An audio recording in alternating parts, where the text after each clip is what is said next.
Alright, greetings mathematicians. We are here in our final lesson of growing. This is lesson 4.2, all about representing exponential decay, and this is on page 40. Okay, our focus question for this lesson is, how can you recognize an exponential decay function from a situation, table, graph, or equation? So let's write that together.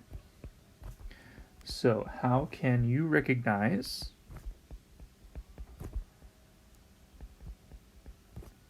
an exponential decay function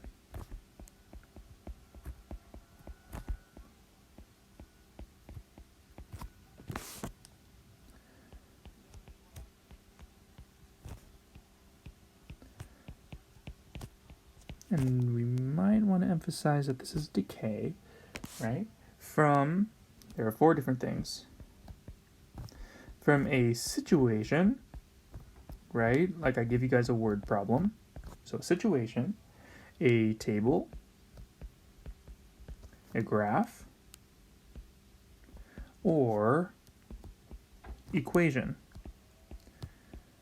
So we're going to talk about multiple things in this lesson. So first thing, well, what exactly is exponential decay? We defined exponential growth as a pattern of increase, right? So let's stick to the same verbiage here. We're going to say that this is a pattern of not increase now, but decrease, in which each y value, or in which each value, we'll say, in which each value is found by multiplying by a constant factor. By multiplying by a constant factor.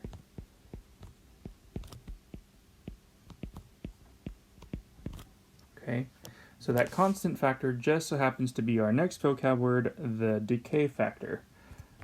Right, this is what makes our situation or our problem or the amount of things that we're working with, that's what makes it decay.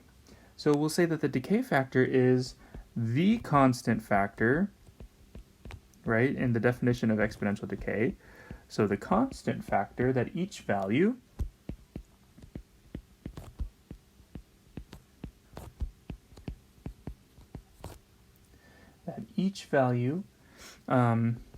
in an exponential decay pattern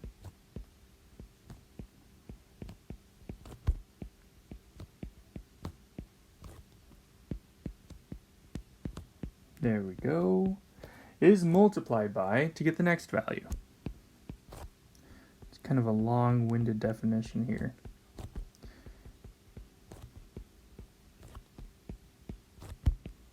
To get the next value. There we go. Alrighty. And then, just like growth factors and growth rates, we have decay factors and decay rates. Oh, I'm sorry. I'm getting ahead of myself here. Before we move on, there is a simple fact about growth factors that must be true in order for them to work. Hopefully remember, without me telling you, but I'm going to tell you right now, that remember, growth factors are always greater than 1. Right? Because anything greater than 1 is going to signify a growth, right? Well, we have another rule for decay factors as well. So if I label my decay factor as x, well, x is going to be definitely less than 1 because we are decaying, but we cannot travel past 0. So the decay factor is directly in the middle. Well, not directly in the middle, but it is between 0 and 1. And that is what gets our function to decay. Alright, now let's move on to decay rates. So the decay rate, essentially what it is, it's the percent decrease, right? When we were talking about the rates, we always referred to them as percentages. So this is the percent decrease in an exponential decay pattern. So in an exponential decay pattern. Ooh, it feels like it's been a while since I've written on this. All right. So here we give you guys some nice reference tools for how to calculate the decay factor and decay rate, and then converting between the two here. So for decay factor, this is always true. So today we're going to be looking at medications and how they dissolve or how they decay in our bloodstreams, or I think it's dogs' bloodstreams. But anyway, so there's a level of medication at a certain time, which we'll label as m+1. Then if you divide that by the level of medication at the previous hour, you will get your decay factor. Okay? We'll take a look at all of this in just a second, but I'm just going to quickly go through these tables here. And then, of course, the percent change, you're going to find the difference in meds at 2 consecutive hours. So just make sure that they are consecutive to one another. It's one right after the other. So you take the level of meds at one time and subtract the level of meds at the previous time. Okay? And then, man, there's a lot of typos in here. And then you divide that by the total number of meds in the year. All right. And then, of course, converting between decay rates and decay factors. If you are given a decay rate, you're going to follow this top part here. So you're going to change the decay rate to a decimal and then subtract it from 1. So you're going to follow this way. If you are given a decay factor, you're going to follow the bottom path. So you're going to change to a percentage first and then subtract that from 100, and then you have your decay rate. All right, now let's take a look at an actual example here. So after an animal receives a flea medicine, the medicine breaks down in the animal's bloodstream. Within each hour, or with each hour, there's less medicine in the blood.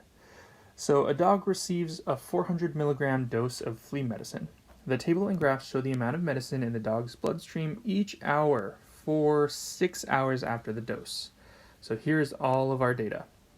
We are going to study the pattern of change in the graph and the table, and we're going to answer a few questions about this.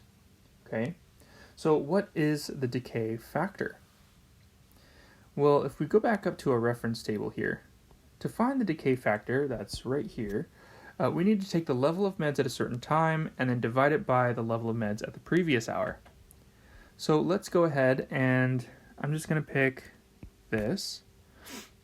So this is going to be my m+1, and then the previous hour is going to be 100, right? So I'm going to do 25 divided by 100, and that gives me 0.25. I should have done that in the box here. So if I say that my m+1, right, my level of meds at a certain time is 25, the level of meds at the previous hour, right? So then I just do 25 divided by 100, and that gives me 0.25, which is my decay factor. And there we go. So how does the amount of active medicine in the dog's blood change from 1 hour to the next? What is the behavior of this situation here? What is happening when we go from 400 to 100, 100 to 25, and so on and so forth? Well, let's be pretty specific here. I'm going to write on page 42 because I don't know what happened to the formatting here.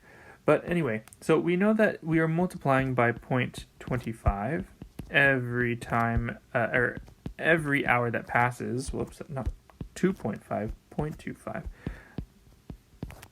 Right. So what is happening to the amount of medicine? Well, we could say the amount of active medicine is how much of the previous year. Yeah, I like that. So the amount of active medicine is always, well, how much? It's 0.25. How could I say that? how about we say is always a quarter? Yeah, is always a quarter of the amount of the previous year. There we go. It's always a quarter because 0.25 is the same as 1/4, which is the same as what we call a quarter. So there we go. So the amount of active medicine is always a quarter of the amount of the previous year. I like it. All right. Next question. Number 3 says to write an equation to model the relationship between the number of hours H since the dose is given and the milligrams of active medicine M. Okay. So we need to figure out, well, what is our independent variable? What is our dependent variable?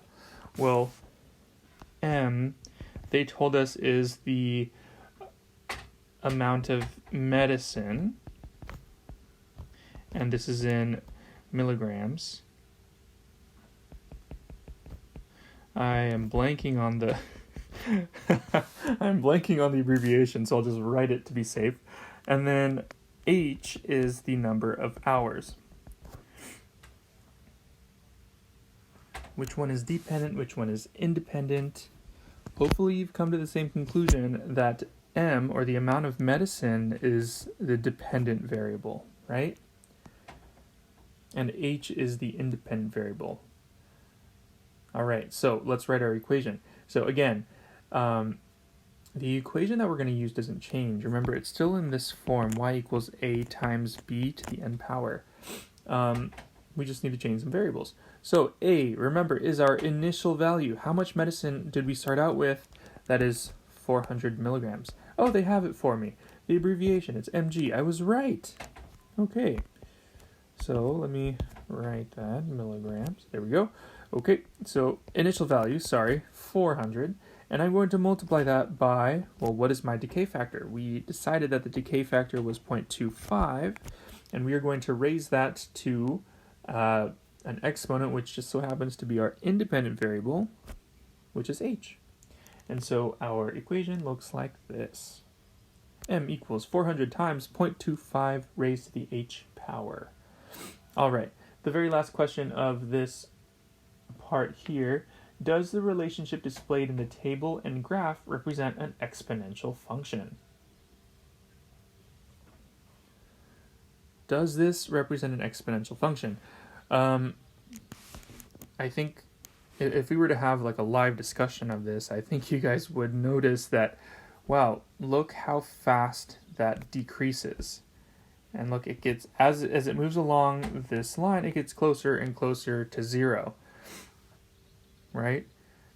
Whereas the opposite thing happens with exponential growth, right?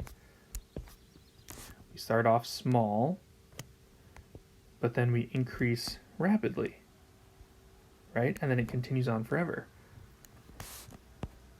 So does the relationship in the table and the graph show an exponential function? Well, yes, they do. So we'll say both of the relationships.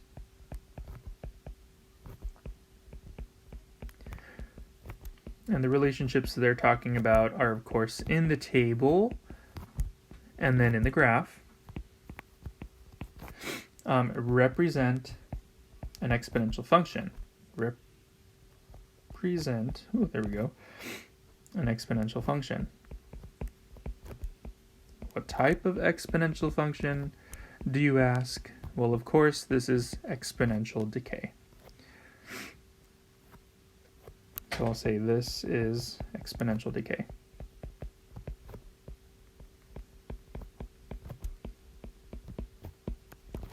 All right. How you feeling, folks? You feeling okay? Hopefully this isn't too much of a new concept, right? We've talked a lot about exponential growth, so now we're just really the only thing that we're changing is the growth factor, or the decay factor in this case. Okay, that's really the only thing we're changing. All right, so let's take a look at question B. It says that a different flea medicine breaks down at a rate of 20% per hour. This means that as each hour passes, 20% of the active medicine is used. This is the rate of decay. This is our decay rate, right? It's given to us in a percentage form. The initial dose is 60 milligrams. Extend and complete this table to show the amount of active medicine in an animal's blood at the end of each hour for 6 hours. Okay, so we're going to go back to our reference table. We are given a decay rate, but the decay rate is not what we plug into our equation. That is not the number that is expressed in the equation. So we need to change it to a decay factor.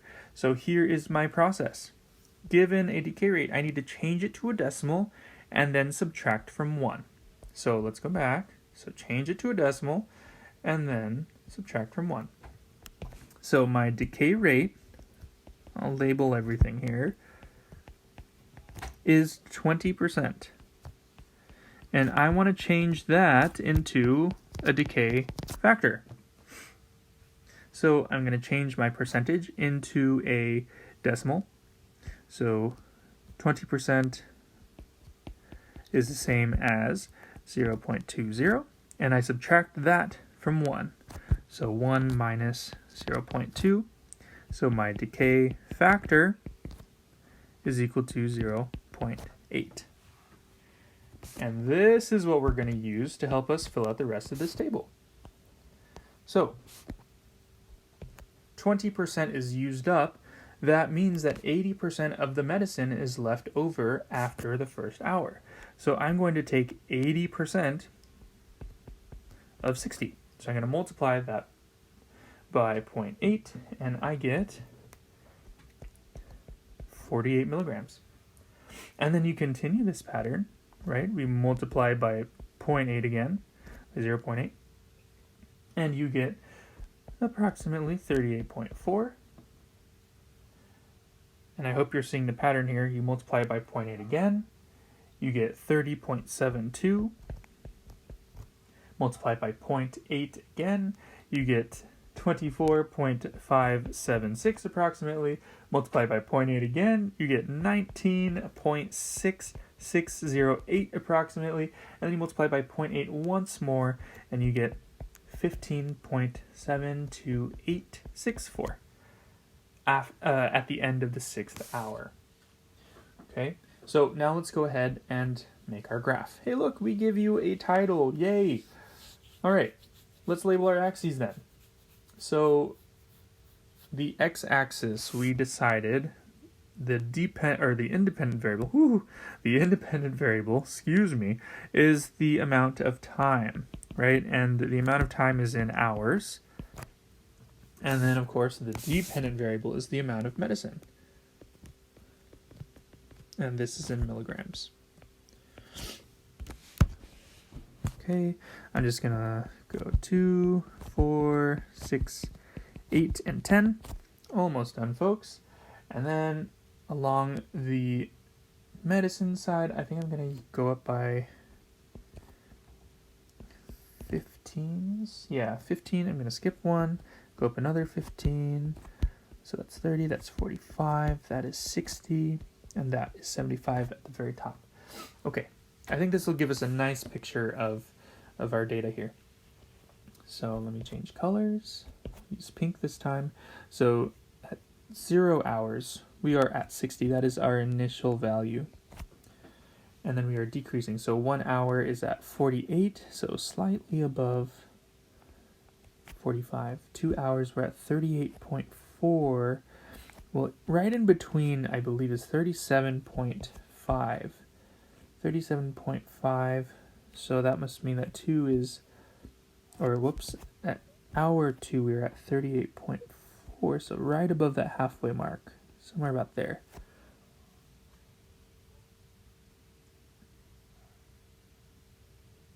And then let's keep going.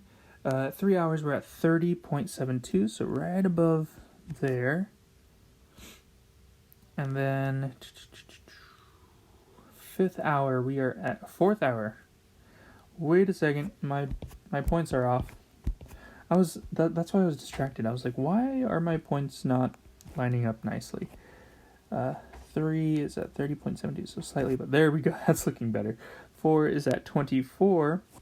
Well, this right here is 22.5, so 24 is slightly above it.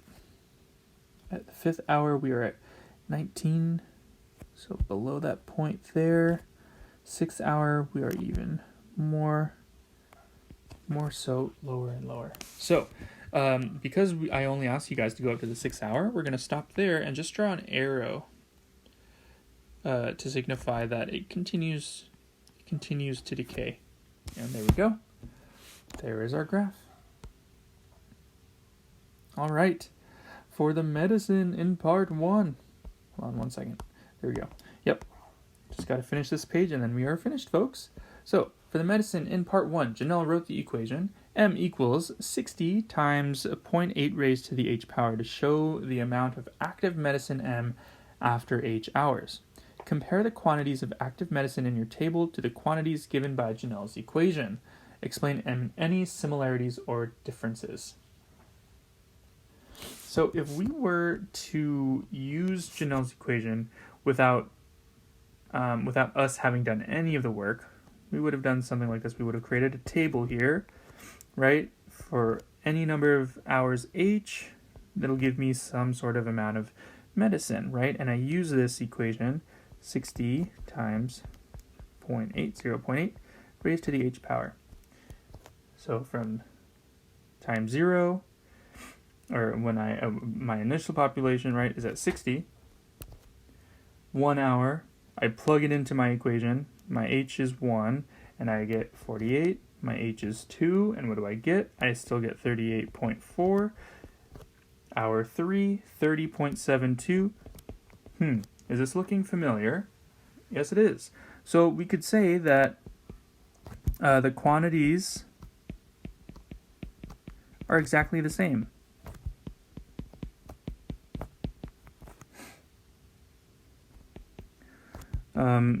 And we could say that Janelle's equation accurately represents the situation. So we'll say Janelle's equation. So Janelle's equation represents this situation. Represents this situation. And there we go. Okay. So, question number 4. I'm sure that there is some confusion between decay rate and decay factor. So I'm glad Dwayne here is helping us out. So Dwayne was confused by the terms decay rate, or rate of decay, and decay factor. He said because the rate of decay is 20%, the decay factor should be 0.2, and the equation should be m equals 60 times 0.2 raised to the h power. Do you agree with him? Explain.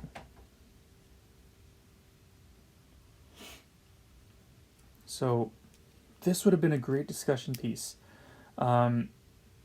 So we need to think about, well, what does a decay factor of 0.2 mean versus what does a decay factor of 0.8 mean, right?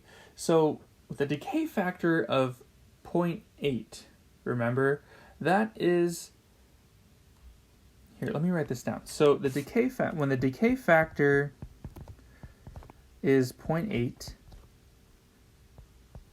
I'm going to draw a little arrow here, the decay rate is equal to 20%.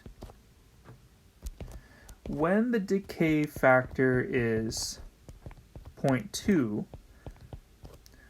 the decay rate is equal to 80%.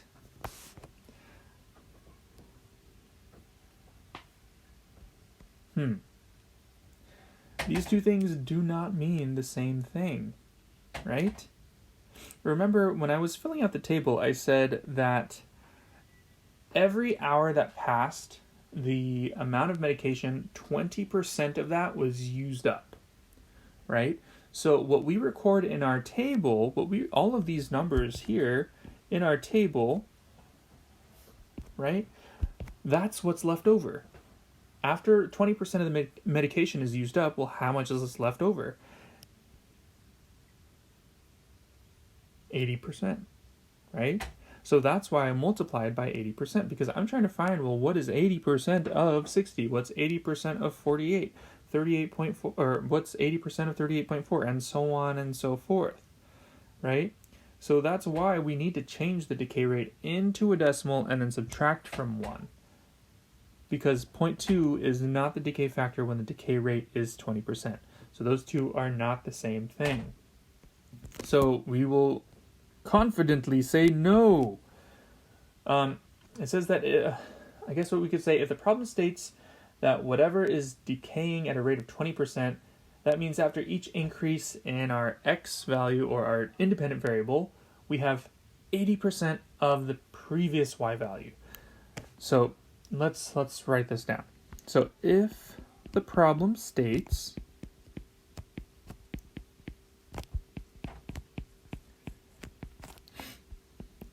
that something is decaying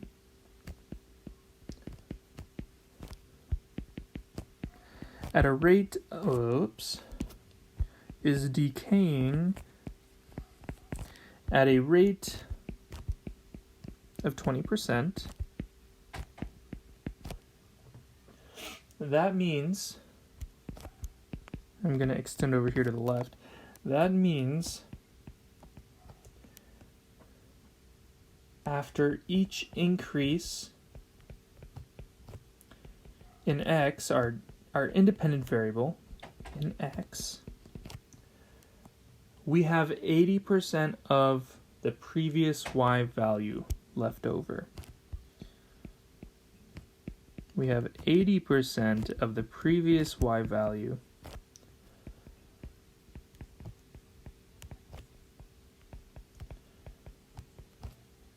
left over, as is modeled in this dog medicine, or in this flea medication, right? So if there's a decay rate of 20%, 80% is always going to be left over. Okay, there we go. All right, one last question, you guys. Stephen recalled that when the growth rate is 80%, the growth factor is 1.8, or 180%. How is the relationship between growth rate and growth factor similar to the relationship between decay rate and decay factor? So when we were working with growth rates, so we'll start with that. When we were working with growth rates, or growth factors,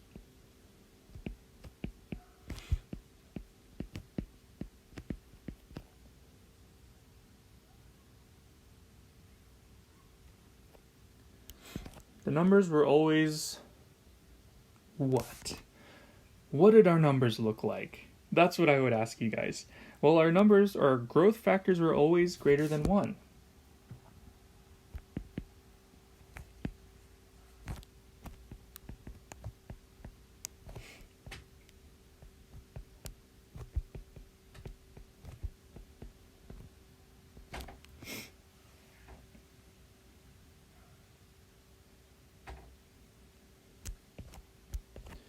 But now we're talking about decay rates and decay factors. And we know, well, now we know that decay factors are always between 0 and 1. All right, folks, there you have it. I know there's more lessons here, but we're going to come back to those a little later. Okay, so that wraps up growing. Of course, if you guys have any questions, please come see me during my office hours on Fridays from 10 to 11, and or you could send me an email, whatever works best for you. All right, you guys, I will see you in the next lesson.